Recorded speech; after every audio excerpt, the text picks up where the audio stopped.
I'm Mara, just a regular person who used to work as an economist until life threw me a curveball. 5 years ago, everything changed when I met Tom at a party hosted by my best friend, Lisa. It was a typical Friday night, and Lisa had been on my case about meeting someone new. "You gotta get out more, Mara. You can't just work and sit at home all the time," she had chided me on the phone. I finally gave in, thinking it would shut her up for a while. The party was in full swing when I arrived, a little nervous, clutching a bottle of wine like a lifeline. Lisa greeted me at the door with her usual big smile and even bigger glass of wine. "Mara, you made it. Come on, I want you to meet someone," she said, dragging me through the crowd before I could even catch my breath. That's when I first saw Tom. He was leaning against the kitchen counter, beer in hand, laughing loudly at something on his phone. Lisa introduced us, and his smile shifted my way, lighting up his face. "Hey, I'm Tom. Lisa's told me a lot about you." "Hopefully, all good things," I replied, trying to sound lighthearted. "Only the best," he shot back, giving me a wink that made me blush. We got to talking, and I was surprised at how easy it was to chat with him. He worked in logistics for a transport company and seemed to know a lot about a lot of things. He was confident, maybe too confident, but it was kind of refreshing. Later in the evening, we found ourselves sitting on Lisa's porch, away from the noise. "So, why has a catch like you been hiding?" Tom asked, a cheeky grin on his face. "I'm not hiding. Just busy with work and stuff," I said, fumbling with my words a bit. "Too busy for a date with me?" he teased, not missing a beat. I laughed, a real laugh, not the polite kind you do out of courtesy. "I suppose I could make some time." "That's what I wanted to hear," Tom said, clinking his beer bottle against my wine glass. As the party wound down, Tom offered to drive me home. I hesitated at first, but Lisa gave me a look that said, "Go for it, girl." So, I did. We talked the whole way, and by the time he dropped me off, he had snagged my number and a promise for a dinner date the next week. My mom was thrilled when I told her about Tom. "Oh, Mara, finally. He sounds wonderful. When can I meet him?" she gushed over the phone. "Slow down, Mom. It's just been a few dates," I reminded her, but I couldn't hide my smile. Her excitement was infectious. The day Tom proposed, 6 months later, was simple, yet perfect. We were at my favorite park, the one where we'd had our third date. He got down on one knee right by the lake, and I didn't hesitate. "Yes," I said, tears of joy streaming down my face. Mom came to the wedding, beaming with pride. "I can't wait for the grandkids," she whispered during the reception, already planning ahead. I just laughed and hugged her, hoping that part of the dream would come true too. Settling into married life was easy at first. We moved into the house I inherited from my dad. It was more than just a building, it was filled with memories of my childhood and the dreams I had of making it a home for my own family. I quit my job and became a housewife. The money my dad left me was enough for a comfortable existence. Tom and I spent weekends fixing the place up. He joked about my obsession with antique furniture, but he loved the results. "Our home," he would say, wrapping his arms around me as we admired our work. "It was supposed to be our forever home." That's how it all started, anyway. I thought I had everything figured out, but life, as always, had other plans. After the honeymoon phase of our marriage began to fade, Tom and I found ourselves face to face with reality. Trying to start a family wasn't as straightforward as we'd hoped. Month after month, disappointment greeted us, and each negative test weighed heavily on us, especially on me. Tom's patience was wearing thin. One evening, after another failed attempt, he exploded. "I just don't get it, Mara. What's the problem? Why isn't this working?" he shouted, slamming his fist on the kitchen table so hard that the plates rattled. I was stirring the soup on the stove, trying to keep my composure. "The doctor said these things take time, Tom.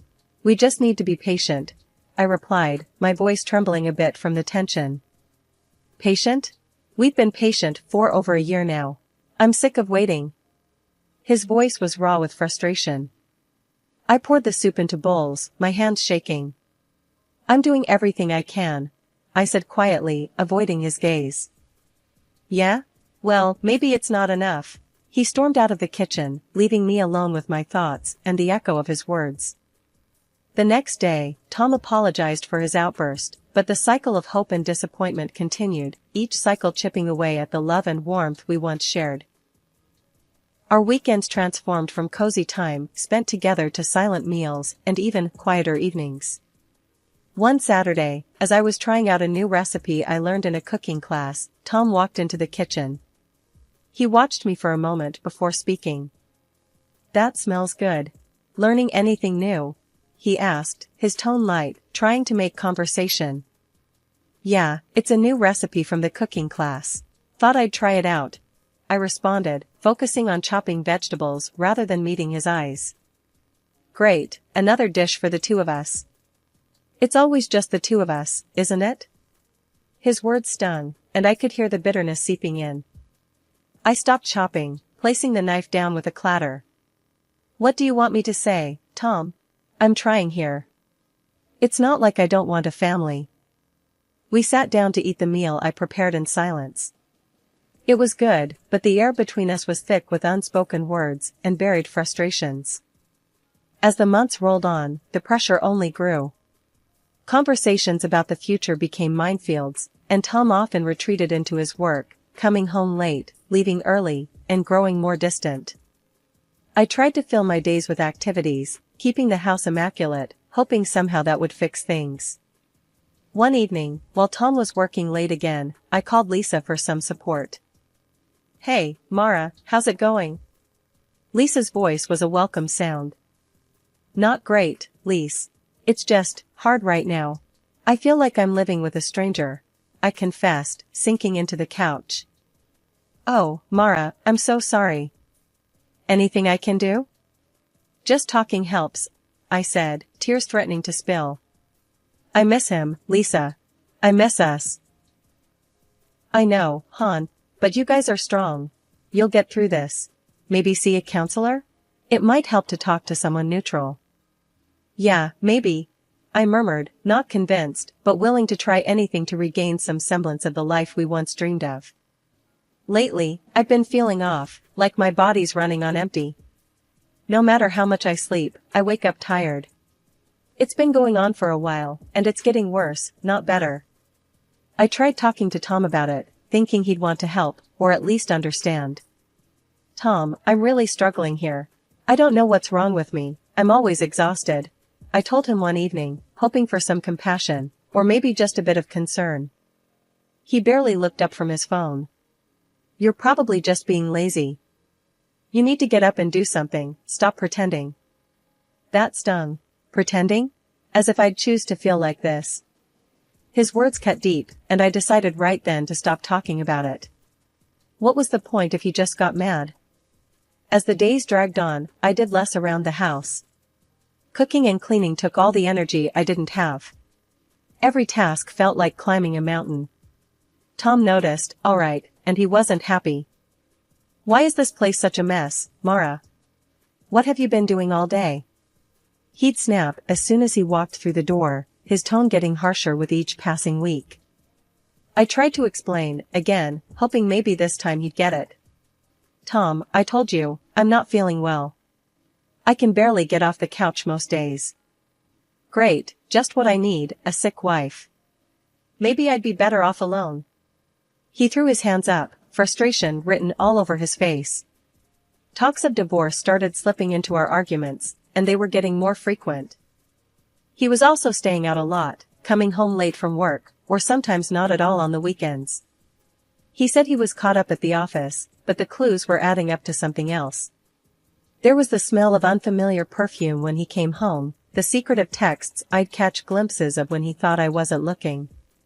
It was like he wasn't even trying to hide it anymore.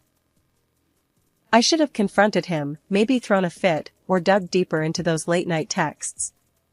But I was too worn out, too beaten down. One night, he came home late, reeking of that same perfume.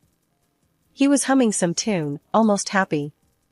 It was like he didn't care if I knew. I couldn't hold it back any longer. You smell like perfume, Tom. Where have you been? My voice was weak, but I needed to know. He froze, then shrugged, brushing it off like it was nothing. Oh, that? It's probably just from someone at the office. We had a late meeting. A meeting, right. You expect me to believe that? I was too tired to yell, too tired to fight, but I let the suspicion hang in the air between us. What do you want me to say, Mara? You're always too tired, too sick. Maybe think about that before you start accusing me of things. His dismissive tone was like a slap in the face. One quiet afternoon, when Tom was supposedly at another one of his endless work meetings, I mustered up the energy to tidy up a bit. It was one of my better days, though better lately just meant I could get out of bed without feeling like I might pass out. I decided to start with Tom's stuff, thinking maybe I'd clear out some old clothes for donation. That's when I stumbled upon something I never expected. Hidden in the back of his drawer, under a pile of seldom-worn dress shirts, was a small bottle. Curious, I picked it up and examined it. Male contraceptive pills. My heart sank. Why would Tom have these? We had been trying, well, I thought we were trying to have a baby. I felt the room spin as the implications hit me like a freight train. I sat down hard on the edge of the bed, the bottle still in my hand. By the time Tom came home, I had worked myself into quite a state, alternating between tears and fury. He walked in, cheerful as can be, until he saw my face. What's wrong, Mara? You look like you've seen a ghost. I threw the bottle at him. It hit the wall next to where he stood and fell to the floor. Care to explain this? My voice was shaking, but I managed to keep it loud enough. Tom picked up the bottle, his face a mix of confusion and then a smirk. Oh, that? Look, Mara, I didn't want to say it outright, but yeah, I've been taking these. I realized I don't want kids. At least not with you. His words felt like a punch in the gut. You what? All this time, you let me think the problem was me? He shrugged, his smirk turning into a full-on laugh. Well, it wasn't a problem for me until now. I guess you finally caught on. I felt a rush of anger and clarity. I want a divorce, Tom. He raised his eyebrows, almost relieved. Fine by me, but we'll be splitting everything, right? The house, the cars, all of it. I couldn't help but laugh, even though my heart was pounding and my health was wavering. Actually, Tom, everything we have was bought with the money my dad left me. It's all in my name. You won't get a cent. Tom's face turned red, his anger boiling over. You think you can keep it all? I'll take you to court. I'll sue you for every damn thing you own. As we argued, my vision started to blur, and a wave of dizziness overwhelmed me. I felt the room spinning faster, and before I could grasp onto something, everything went black. When I came to, the room was spinning, and I could hear faint voices in the background. My vision was blurry, but I could make out two figures in the kitchen. My heart pounded as I strained to hear what was being said. It was Tom's voice, and he wasn't alone. Just need to be patient a bit longer. I heard a woman's voice say, low and urgent. Everything will fall into place once she's out of the picture. Tom's reply was a hushed, anxious whisper. Are you sure this is going to work? It feels risky, and if anyone finds out. Will you relax? I've got it covered. I know what I'm doing, she snapped back. The confidence in her tone was chilling. The meds are untraceable, they'll just think her body gave out. Kidney failure, maybe. I felt a cold sweat break out across my forehead. My hands trembled as I gripped the arm of the sofa, trying to process the betrayal. Was Tom really planning something so sinister? To think he'd go this far. I gathered all the strength I could muster and managed to crawl a bit closer, hiding behind the doorframe. Listen to me, Tom. We're in this together now. You said you wanted a way out, right? This is it. No messy divorce, no losing half your stuff. Just wait till she's gone, the woman coaxed. My breath hitched, and I stifled a gasp.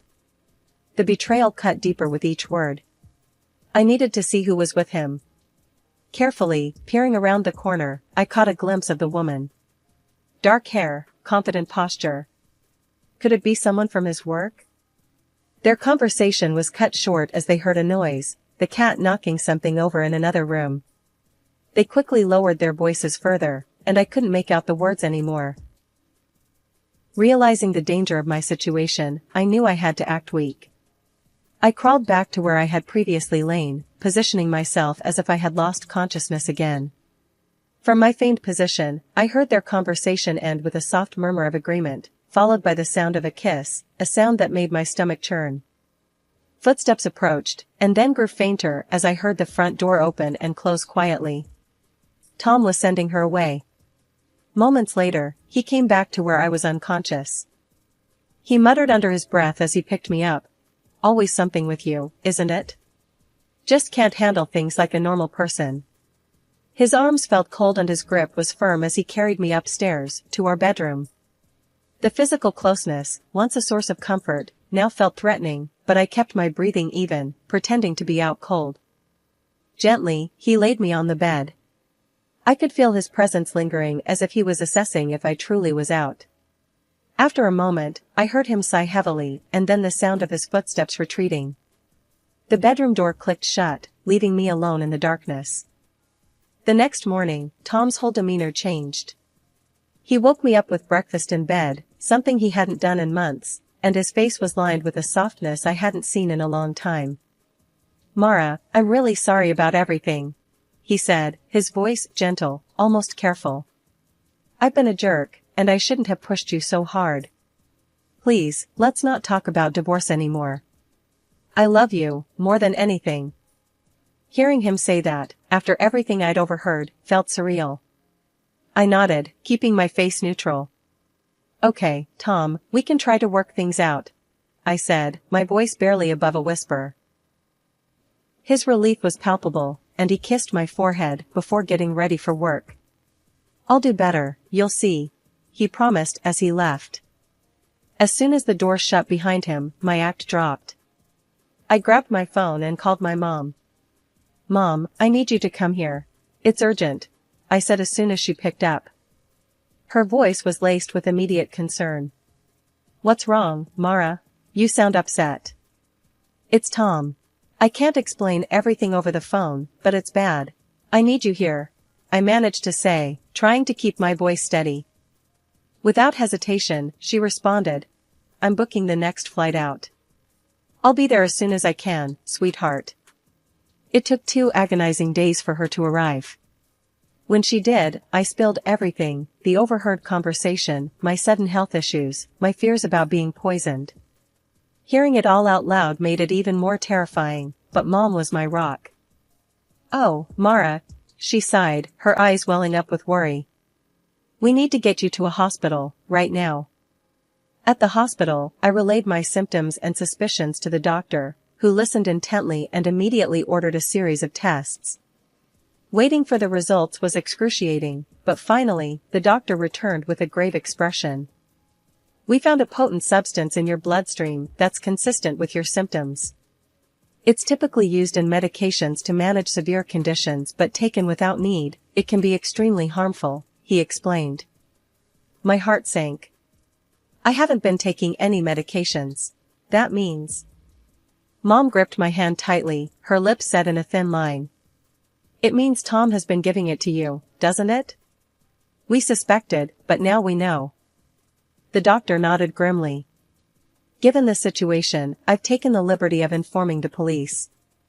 They are concerned about your safety and suggest a plan to catch your husband red-handed." I was hesitant, the danger feeling all too real. "You mean, pretend like I don't know anything? Let him think he's still fooling me?" "That's the idea. It's the best way to ensure we catch him without him altering his behavior too soon," the officer who had joined explained. After a deep breath, feeling the weight of my decision, I agreed. "Okay, let's do it. If it'll stop him and protect anyone else from being hurt by him, I'll do what's necessary." The next day was like a scene from a twisted drama. Tom came by the hospital with a bag of my personal belongings and a thermos of green tea, my favorite, or so he claimed. He had this look on his face, all caring and concerned, but I saw right through it. "Brought you some tea, love. I know how much you like it when it's freshly brewed," he said, placing the thermos on the small hospital table with a soft clink. "Thanks, just leave it on the table. I'll have some in a bit," I replied, keeping my voice steady. Tom frowned, pushing the thermos closer to me. "Come on, Mara, have some now. It'll warm you up," he insisted, his voice taking on a pressing tone. I shook my head slightly. "Later, Tom. I'm really not up for it right now." Just then, the door to my room swung open, and 2 police officers stepped in. Tom startled, his hand twitching towards the thermos. In a swift move that betrayed his nervousness, he tried to tip it over, to spill its contents on the floor. "Don't move," one of the officers commanded, rushing over to stop him. They grabbed the thermos, securing it, while the other officer grabbed Tom's arms, pulling them behind his back. "You are being detained on suspicion of attempting to harm your wife," the officer holding Tom announced as they cuffed him. Tom's face went white, his eyes darting around the room in panic. "This is a misunderstanding," he stammered. "I was just bringing her some tea." The officers weren't buying it. They led him out of the room, his protests fading as they moved down the hallway. I sat there, a mix of relief and disbelief washing over me. The police had acted just in time, part of their plan to catch Tom in the act, based on the evidence and my testimony. Later, at the police station, I learned more. Tom had been interrogated, and it all came out. He had been plotting with his mistress, a nurse with knowledge of medicines, to poison me slowly. They wanted it to look like natural causes, like kidney failure, so they could take everything I owned. It's clear now. His intentions were lethal. "You're lucky, Mara. It's good you came to us when you did," the detective told me, his face grim. Tom and his mistress were charged, their plans laid bare in court for all to see. I attended every hearing, bolstered by my family and friends' support. Watching him face the consequences, I felt a strong sense of vindication. The jury didn't take long to deliver their verdict, guilty on all counts. After the trial, reporters swarmed outside, eager for a statement.